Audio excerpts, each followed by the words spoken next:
To Chapter 9 of My Essentials 2014, written by Paul Nass. We're going to look at painting weights, adjusting how the joints affect the mesh.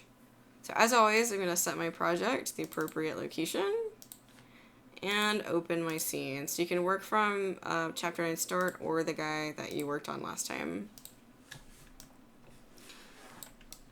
So while we have the skeleton attached to the mesh, that doesn't mean it's going to give us the look we want. So you'll notice that if I do this, we're getting overlapping geometry, and that is very unnatural.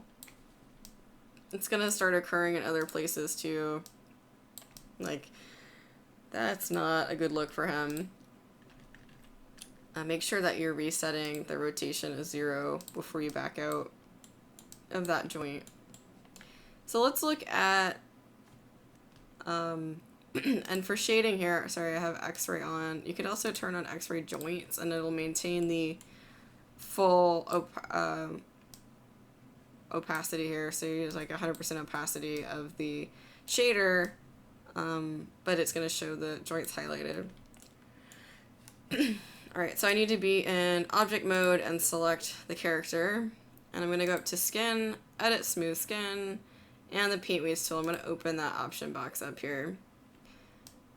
So we had the issue with this guy, so I'm going to go ahead and select the influence. All of my influences, which are just joints, are located here. I have it in hierarchy. You can also do it by alphabet. And we're really going to focus on paint. You can also use this tool to select and use a variety of other tools. We're just going to work on painting today. I'm going to do interactive. That is going to jive with the settings we had before. So right now, each vertice can be influenced anywhere from 0 to 100%, represented as 0 to 1. So it only has 100% to give. Now it can give that 100% to all to one joint, or it can give that 100% in varying degrees to different joints. So it can be 50-50 between joints, it can be 10-90. Right, so you can split it up, but each vert is only going to add up to 1. So what that means is when you remove something from one, it'll be added to another, added to one, it'll be removed from the other. When you're working with this, you're generally going to want to replace or add. So add is just going to add on to what's there. Replace is going to remove what was there and then put the value in here that you've set. So this is the value that's going to represent the value of the paint. So you've got black and then you've got white. So black is no influence, pure white is all influence by that joint. Alright.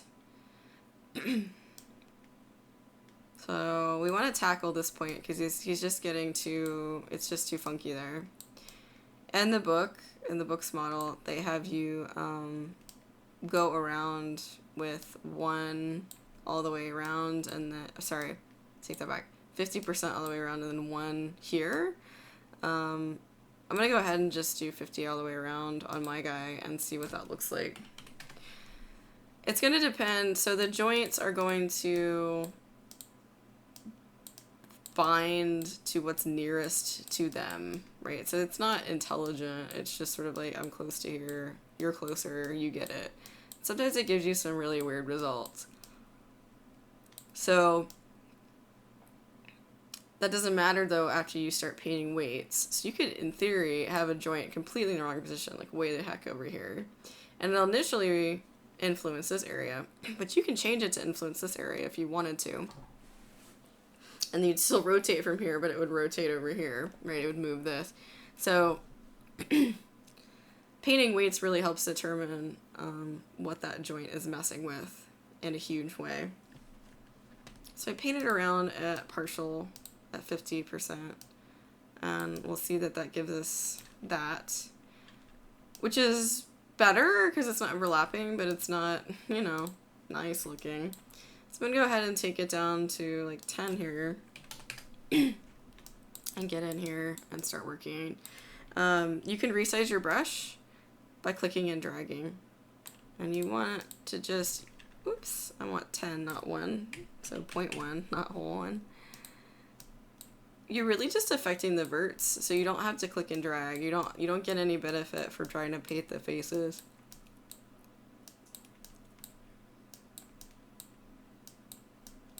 Alright, so that added a little bit to this, which meant it was removing it from this. And it's always better to add to one than to remove from it. So if I was going to add to this one, I'd either, remove from this one, I'm adding to this one or this one. If I want to remove from this one, I'd add to this one or this one.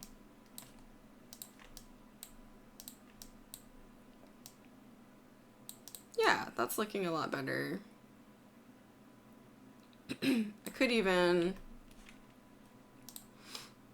go in and give it like just a little bit more and see what we get.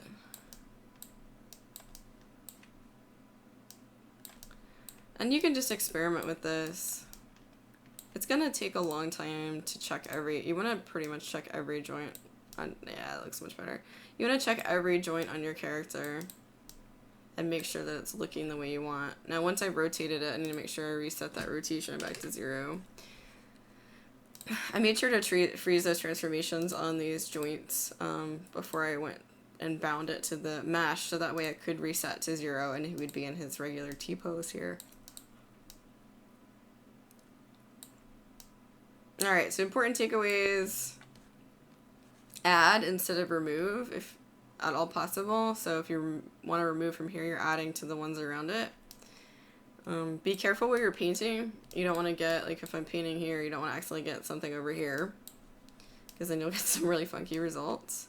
You can hold down B and drag to resize the brush. You want to make sure you're in interactive mode. You're generally going to be working in replace mode, and use the value slider. So if I bring that back, use the value slider. So no influence, all influence. You can choose different brushes if you want. This really hard edge brush, soft edge, square. You can load your own brushes even. Some people like to use the color ramp, which adds a rainbow of fantastic colors, which you can then alter as needed to show you hot and cold to see how things are attached to each other. Alright, so in the next video we're going to look at weighting the wrist.